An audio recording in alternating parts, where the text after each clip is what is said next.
Hi there, welcome to another true crime story involving writers. And this time I use the word writer loosely because when I think of a writer, I think of, I have a traditional view of somebody who writes for a living and it's their sole job.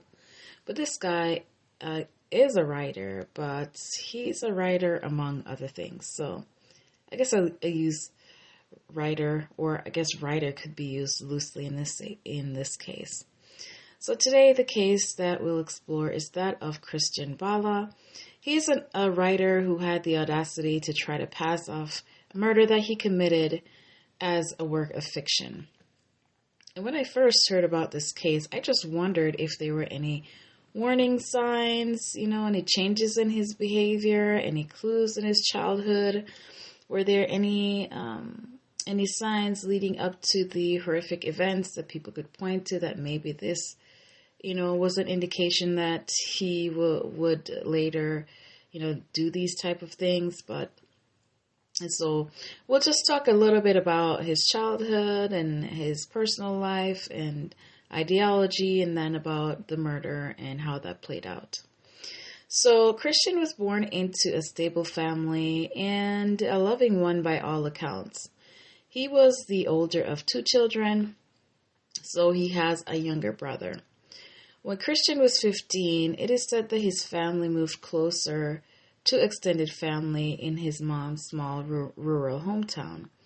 And so his childhood is almost fairy-like in a sense, because the home that he lived in was described as a picturesque country villa that was built by his father, who was a construction worker. And the way it was described was that it had a short driveway that would cut through a garden that was filled with white flowers and peach trees. Now, as a child, Krystian was very smart. He excelled in his local school, and he went on to be the first in his family to go to university. And when he attended university, he studied philosophy as an undergraduate, and then he stayed on to work on an advanced degree. Growing up, he loved plants and wildlife, according to his mom, and his father used to take him angling is what it's called. I guess it's some form of fishing. And it is said that, whenever he caught a fish, he wouldn't want to kill it. He would want, he would say that you can have it if you want, but I want to set it free. Just a cute, sensitive little child. And his mom described him so as well. He was so sensitive as a child, so good. He loved animals, had turtles, parrots, fish, and he was able to read when he was 5. And he talked easily to people and made friends as a child pretty easily. So, by all accounts, pretty normal. He loved books. He used to read all the time and would fall asleep as a child with a book on his chest. And he was the best son I could ask for, according to his mom. So, pretty ideal child. In his younger years, Krystian was considered to be good-looking and popular with the girls, who nicknamed him the equivalent of a Casanova in English. So he liked the ladies. Despite this, it was reported that he did not have a serious girlfriend until he met Stanisława in 1993, and they got married in 1996. She was 2 years his senior, and she's described as tall, blonde, pretty, and they married in 1996 when Krystian was 23. Although one source mentioned they got married in 1995, so there's a year variance depending on the source. The wedding photo showed him with long curly hair down to his shoulders, which I suppose was a trend at that time. According to his mom, Teresa, they were not well matched. Quote, "We were against them marrying so early, and they decided themselves.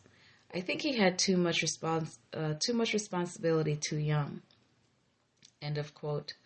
The couple went on to have a son in 1997, and he was working on his PhD at that time. However, upon the birth of his son, it is said that he abandoned his studies.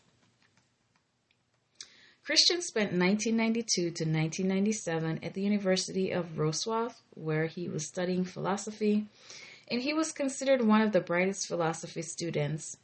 He was one of those students who could stay out and party the night before an exam while others were cramming, but somehow he would still ace his tests. According to one of his friends in an article from the New Yorker, one time I went out with him and nearly died taking the exam. One of his professors said that he had a voracious appetite for learning and an inquisitive, rebellious mind. After Krystian left university, he went on to set up a cleaning business. He was not cut out for business, however, as it was said that whenever money came in, instead of investing it into the business, he would spend it, so by 2000, he had to file bankruptcy. His marriage also collapsed around the same time, somewhere between 1999 and 2000. It is said that his wife made infidelity claims, and that there were violent arguments between the couple, and that he would also accuse his wife of infidelity. It is said, though, that Stanisława was very scared of him, and given how terrified she was of him, it is unlikely that she was cheating on him. Skipping forward a bit to illustrate the point, she was so terrified of him that when her then ex-husband was on trial, she refused to provide her full address when she testified in court. She was that terrified of him. The couple would part ways around 1999, 2000 time frame when Krystian moved out the couple's apartment. And even though he moved out, he hired a private investigator to watch his wife's movements. It was said that whenever there was an inkling of another guy, he would send her abusive emails and text messages. Krystian even threatened a barman he thought was flirting with Stanisława. 2 eyewitnesses heard Krystian warn off a guy with the words, "I've already taken out a guy like you with a rope," which would later come into play in his trial.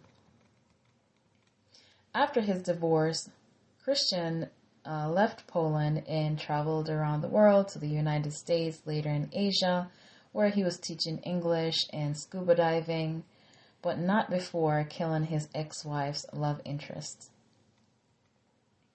The crazy thing is that it didn't seem as though anything really happened with his ex-wife and the would-be victim. According to her account to Polish authorities, he had met the gentleman at a restaurant and they had eaten, but the gentleman had asked for her number. They went on a date and they checked into a motel. However, there was a conversation that occurred between the two, and he admitted that he was married. And so she, pretty much ended the date and any further conversations with the gentleman because, in her words, "Since I know what it was like to be a wife whose husband betrays her, I did not want to do that to another woman." So her and the victim never went out again. Several weeks after this encounter or this meeting, Stasia said Krystian showed up at her place drunk and angry and demanding that she admitted that she was having an affair.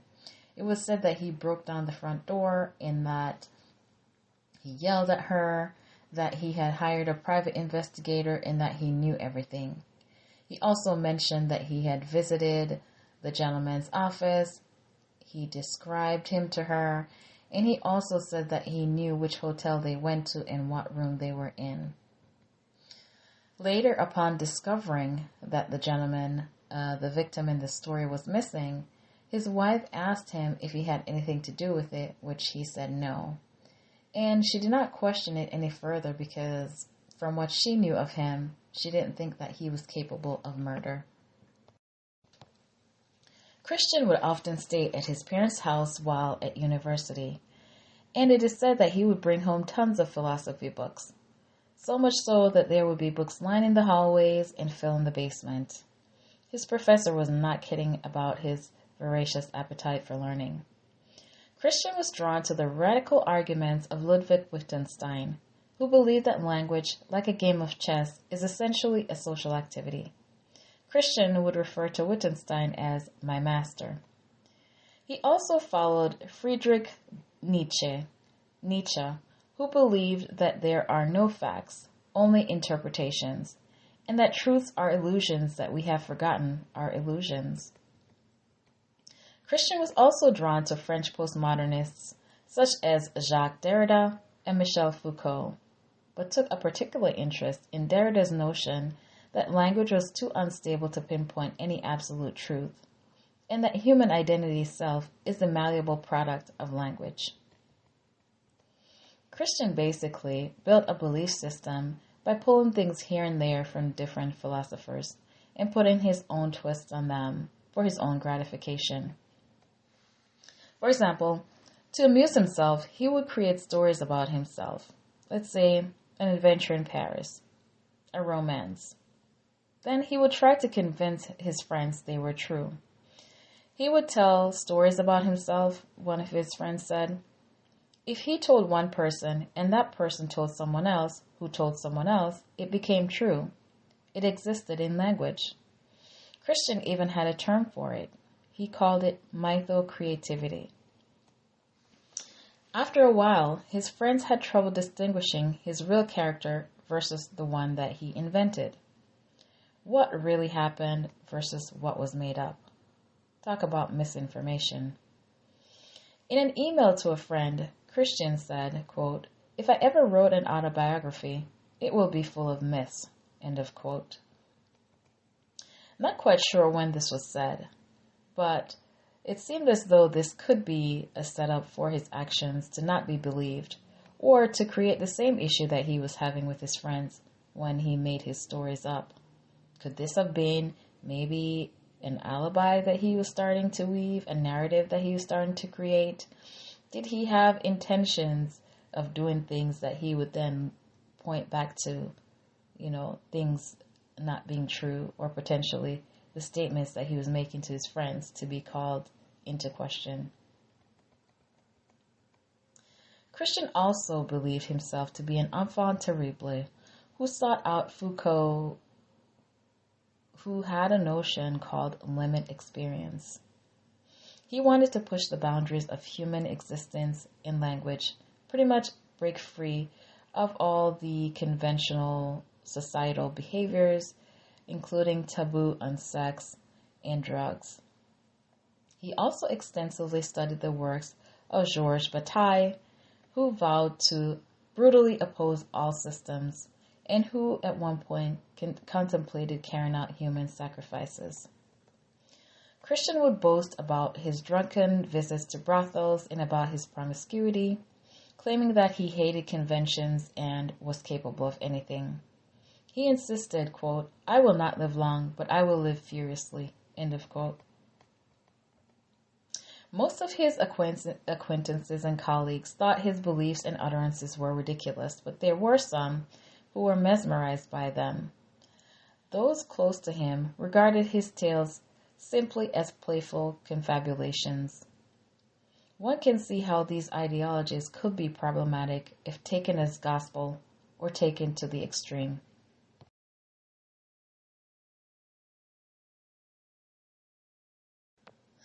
The victim in this case is 35-year-old Dariusz Januszewski, who was employed as an advertising company director. He was married and was in the process of adopting a child when he disappeared. He was reported missing by his wife nearly 4 weeks earlier when he was last seen leaving his office on November 13th. On a bleak December morning, a body was found floating near the banks of the Oder River, later confirmed to be that of Dariusz Januszewski. What I'm about to read you next may give you goosebumps. I can almost feel the pain. When the police came to the scene, they discovered Dariusz's body contorted. He was tied up, with his feet bounded together and bent backwards and attached to a noose around his neck with a single piece of rope. The manner in which he died made it very difficult for him to move, and if he were to manage some movement, he would have strangled himself. The body also appeared to have withstood repeated beatings as well as knife wounds. At that time, it was unknown as to whether this was the cause of death or whether it was due to the drowning. His wife was brought in to identify his body. It was said that he was immediately recognized by his mother due to the birthmark on his chest.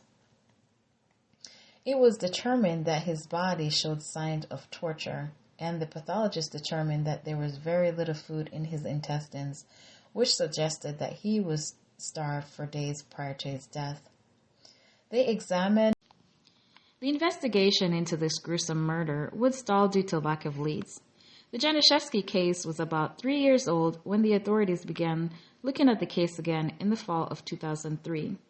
Jacek Wróblewski was the point person in the case, so he began to read the case notes, study the pathologist's report and crime scene photos, and came to the following conclusions.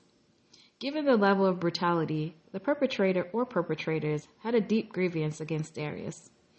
Also, the absence of clothing on the victim's body would suggest to him that he was stripped in an attempt to humiliate him, as there was no evidence of sexual abuse. Also, according to Darius's wife, her husband always carried credit cards, but they had not been used since the crime. And this was another indication that this was more than just a robbery attempt. There was also a curious statement in the case file from Darius's mother, Ursula, who worked as the bookkeeper at the advertising firm. On the day that her son disappeared, she stated that a man had called the office around 9:30 a.m. looking for him. The caller made an urgent request. "Could you make 3 signs, big ones, the third one as big as a billboard?" he asked. When she inquired further, he said that he would not talk to her further about this, but demanding to speak to her son. She explained that he was out of the office and gave the caller Darius' cell phone number, and at that point, the person hung up.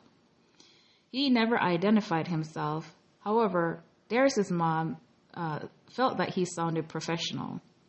When her son returned to the office later, she asked if the customer had called, to which Darius replied that they had arranged to meet that afternoon.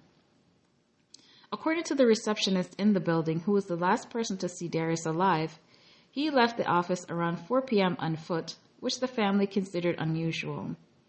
Although it was normal for him to meet customers away from the office, Darius usually took his car.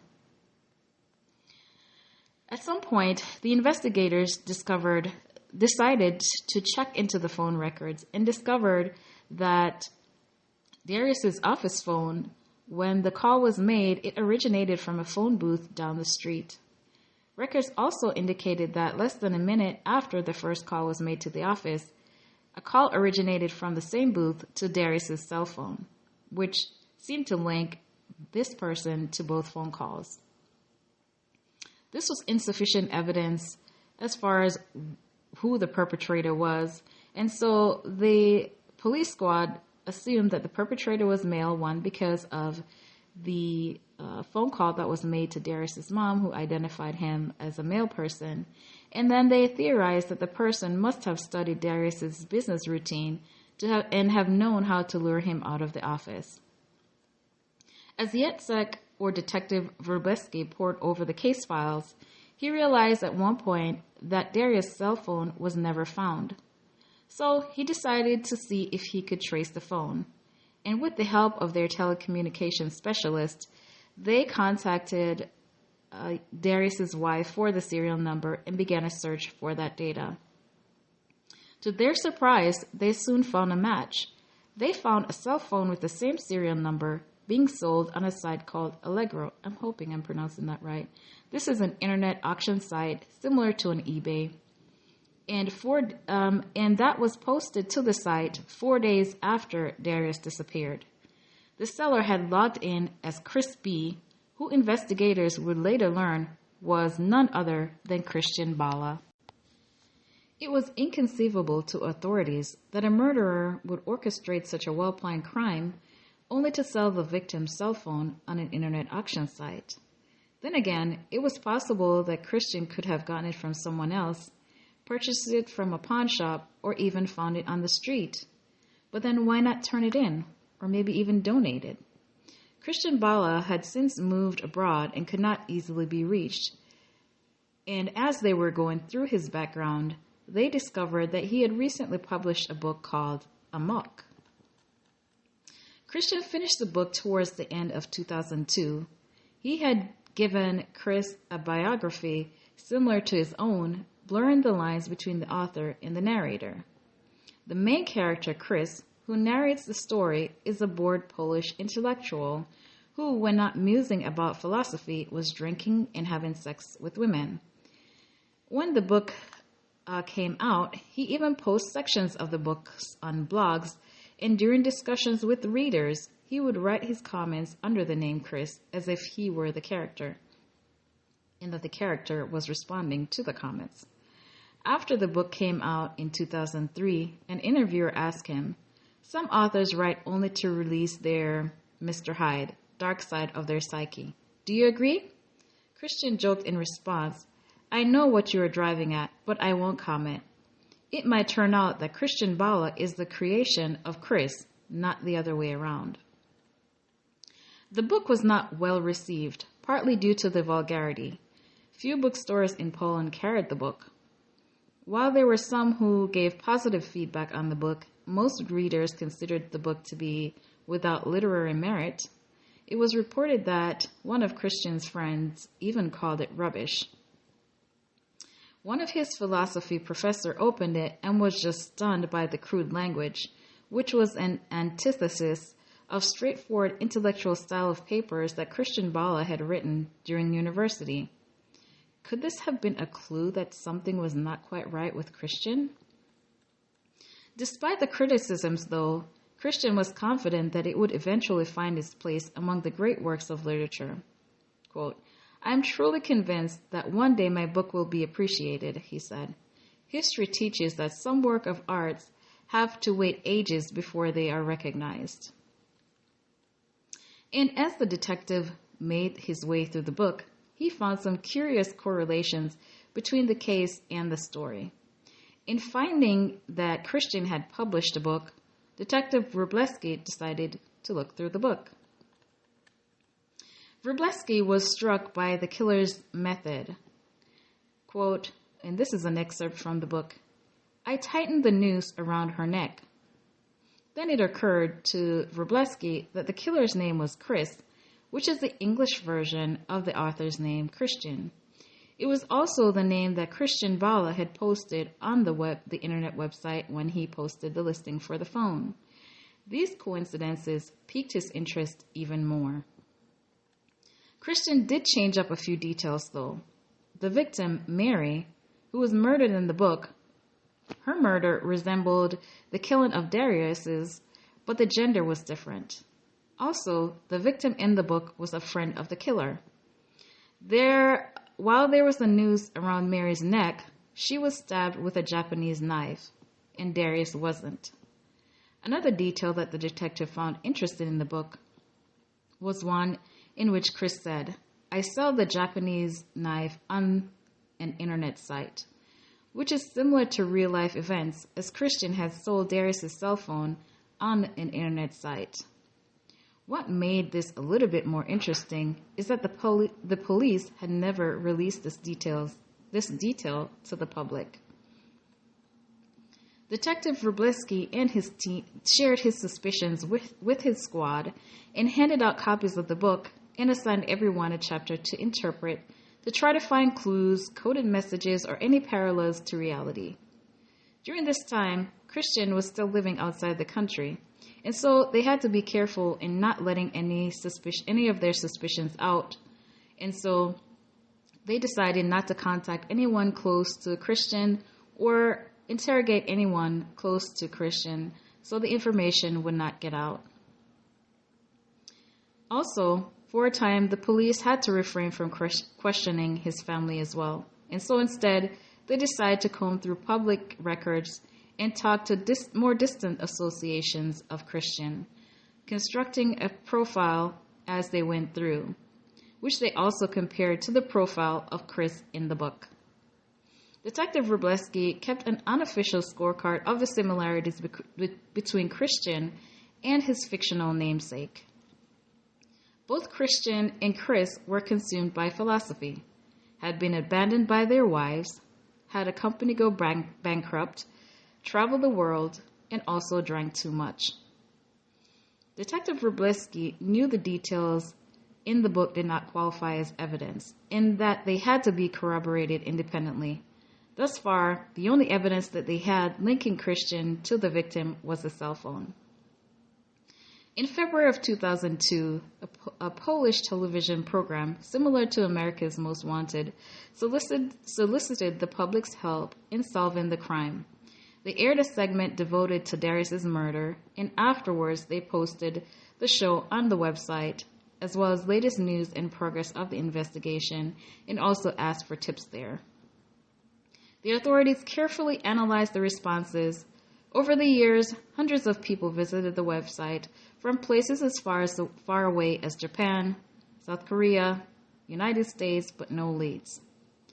By chance, the authorities decided to check to see if Krystian had purchased or sold any other items on the internet while logged in as Chris B, and they made a curious discovery. On October 17, 2000, a month before Darius went missing, Krystian had clicked on the Allegro auction site for a police manual called Accidental, Suicidal, or Criminal Hanging. The manual described various ways that a noose might be tied. Though Krystian did not purchase the book on Allegro, it's possible that he could have gotten it elsewhere. The act of searching for the information, though, suggested some premeditation or at least interest in this method of hanging. Still, he needed more evidence. Krystian Bala finally returned to Poland in the fall of 2005. It was then that the police was finally able to get their hands on him. He was apprehended at a drugstore without incident and driven to the police headquarters in Wrocław. Krystian, however, had a more colorful account as to how he was taken into custody. Detective Wróblewski interrogated him, initially circling around the subject of the murder and trying to elicit innocuous information about his business, his relationship, and not revealing exactly what the police already knew about the crime. When Krystian was finally confronted about the killing, it was reported that he looked dumbfounded and denying ever even knowing Darius. He said, "I know nothing about the murder." When pressed about the details in a mug, Krystian would later say, "It was insane. He treated the book as if it was my literal autobiography. He must have read the book 100 times. He knew it by heart." When Detective Wróblewski mentioned several facts in the book, he acknowledged that he had drawn certain elements from his life like most authors do. When it came to the subject of the cell phone, when asked how he got a hold of it, Krystian said he couldn't remember. It was 5 years ago. Then, he said that he must have bought it at a pawn shop, as he had done several times in the past. He would later agree to a polygraph test, to which the detective helped the examiner to prepare and asked for specific questions to be asked. Among them were, just before Dariusz Janiszewski lost his life, did you know this would happen? Were you the one who killed him? Do you know who actually murdered him? Did you know Janiszewski? Were you in the place where Janiszewski was held hostage? It was said that Krystian answered no to all these questions, but occasionally seemed to be slowing his breathing in a manner of a scuba diver. The examiner wondered if he was trying to manipulate the test. On some questions, the examiner suspected that Krystian was lying, but the result of the polygraph was inconclusive. In Poland, after a suspect was detained for 48 hours, which I believe is similar in other places as well, the prosecutor in the case is required to present evidence before the judge and charge the suspect, or the police would have to release him. At the point that he was brought in, the case was still very weak and circumstantial, and there was no confession. So the authorities charged Krystian with selling stolen properties, which was Darius's cell phone, and for paying bribes in an unrelated business matter. Of course, the police department and the authorities knew that there wouldn't really be any jail time for this. However, as a result of these charges, he had to relinquish his passport. But Krystian, at that point, was otherwise a free man. Krystian would later file a formal grievance against the authorities, claiming that they had kidnapped and tortured him. Krystian told a friend of his, that he was persecuted for his art. And soon after, the authorities would question that same friend, who said, "That's when I realized that Krystian was telling the truth," the truth about being persecuted for his art. His friend Rosinski was shocked when Detective Wróblewski began to ask him about Amok. And he said, "I told him I recognized some details from real life, but that, to me, the book was a work of fiction. This was crazy. You cannot persecute a man based on the novel that he wrote." One of Krystian's former professor, who was also called in for questioning, says that she felt that she was being interrogated by literary theorists. The investigation began to come under some scrutiny, and outrage mounted based on the friends in the family stating that Krystian was being persecuted because of the book. One of Krystian's girlfriends, Denise Reithart, set up a defense committee on his behalf. And this was somebody that Krystian had met while he was studying in Poland back in the early 2000s and had subsequently traveled together to the U.S., Korea, and this person solicited support on the internet, writing that that his fictional book called Amok, a lot of the language and content were strong metaphors, and that this was no proof of guilt, despite the brutal interrogation of Krystian multiple times. This committee that she formed also contacted human rights organizations as well, and before long the Polish Justice Ministry received tons of letters on Krystian's behalf from around the world. One said, "Mr. Bala deserves his right in accordance to the Article 19 of the UN Declaration of Human Rights that guarantees the right to freedom of expression.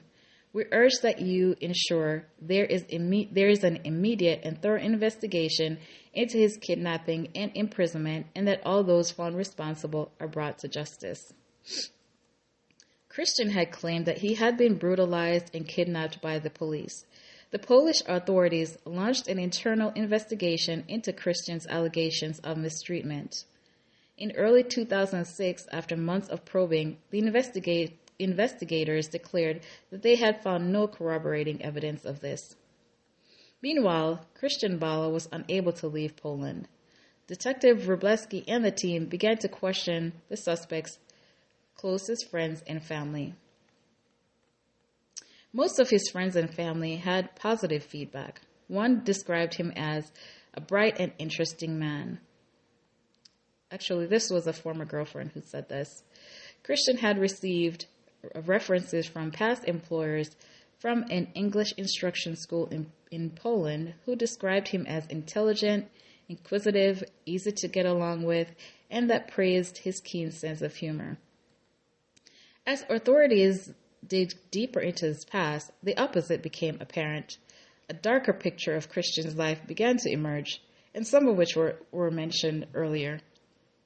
The years of 1999 and 2000, during which his business and his marriage collapsed, and during the time that Darius was murdered, had been especially troubled. One friend recalled that Krystian once started to behave vulgarly and wanted to take his clothes off and show his manliness. The family babysitter described him as being increasingly drunk and out of control, and also reported that he mistreated his wife constantly, berating and accusing her of infidelity. One friend described him as being an authoritarian type. He continually controlled Stasia, which is nickname for short of his wife, and checked her phone even after they were separated. The authorities also at this point had yet to develop a solid motive for the murder. Members of the police squad stepped up their efforts to trace two suspicious telephone calls that had been made to Darius's office and to his cell phone on the day that he disappeared. The public telephone from which the phone calls were made operated with a card. Each card was embedded with a unique number that was registered to a phone company whenever it was used. And so not long after Bala was received, the telecommunication expert who was working with the squad was able to determine the number on the caller's card. Once the police had that information, the authorities were able to trace the phone numbers dialed with the same card, and over the 3-month period, 32 calls had been made, including calls to Krystian's parents, his girlfriend, friends, and a business associate. The authorities would uncover another connection with the victim and the suspect. And it was a friend of his wife, Stasia, who would tell about the incident that occurred at the nightclub where she had met Darius. And she also identified Darius as the person that her friend had met at the club that night. And this was the connection that they found between Krystian and Darius. Up to this point, Krystian's now ex-wife had refused to cooperate. The authorities decided to approach her again, and this time showing her sections of the book Amok, which was published after she and Krystian had split up, and which she had never looked closely at. According to the Polish authorities, Stasia examined passages involving Chris's wife Sonia and was so disturbed by the character similarities to her that she finally agreed to talk.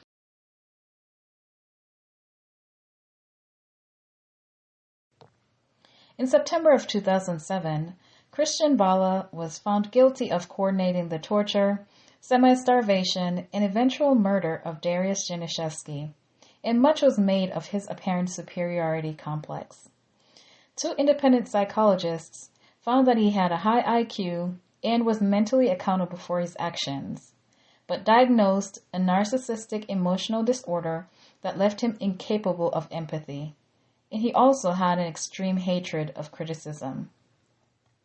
According to an NBC News article, the presiding judge said he was the initiator of the murder. His role was leading and planning it. Also, the judge said it was not clear who actually did the killing and who had aided Krystian in the crime, but the evidence overwhelmingly pointed to Krystian Bala's involvement in the events that led to Darius Janiszewski's disappearance. As the verdict was read, Krystian stood stone-faced between 2 police officers.